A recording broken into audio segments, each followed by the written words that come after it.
नमस्कार मित्रांनो, माझ्या यूट्यूब चॅनलवर तुम्हा सर्वांचं पुन्हा एकदा स्वागत आहे। शिक्षक आणि सरकारी कर्मचाऱ्यांसाठी महत्त्वाची बातमी समोर आली आहे। घरभाडे भत्ता फरक थकीत रक्कम लवकरच अदा केली जाणार आहे। काय आहे संपूर्ण माहिती हे जाणून घेण्यासाठी व्हिडिओला शेवटपर्यंत नक्की पहा। अजूनही तुम्ही आमचे चॅनल सबस्क्राइब केले नसेल तर लगेचच सबस्क्राइब करा आणि समोरील बेल आयकॉन प्रेस करा, जेणेकरून तुम्हाला अशाच महत्त्वाच्या अपडेट्स वेळोवेळी मिळत राहतील। शिक्षण संचालनालयामार्फत 3 मार्च 2025 रोजी एक महत्त्वपूर्ण शासन परिपत्रक निर्गमित करण्यात आले आहे।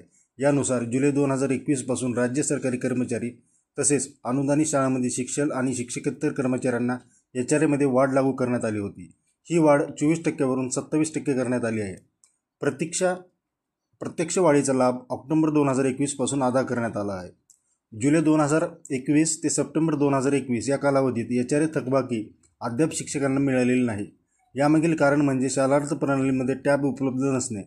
परिणामी शिक्षकांना थकबाकी देयके अदा करता आले नाहीत।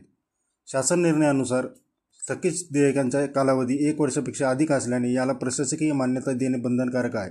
यामुळे सर्व विभागांकडून माहिती प्राप्त झाल्यानंतर शालार्थ प्रणाली टॅब उपलब्ध करून देयकांची प्रक्रिया लवकरच पूर्ण होणार आहे। यामुळे शिक्षक आणि कर्मचाऱ्यांना लवकरच एचआरए थकबाकीचा लाभ मिळणार आहे। शिक्षकांना मोठा दिलासा, तब्बल 3 महिन्यांच्या थकबाकीची रक्कम लवकरच खात्यात जमा होणार आहे। यामुळे शिक्षक व कर्मचाऱ्यांचा आर्थिक दिलासा मिळणार आहे। मित्रांनो, ही अपडेट तुम्हाला उपयुक्त वाटली असेल तर व्हिडिओला लाईक करा आणि शेअर करा। तुमच्या शिक्षक मित्रांसोबत शेअर करा। अशाच अपडेटसाठी चॅनलला सबस्क्राइब करा आणि बेल आयकॉन प्रेस करा। धन्यवाद। जय महाराष्ट्र।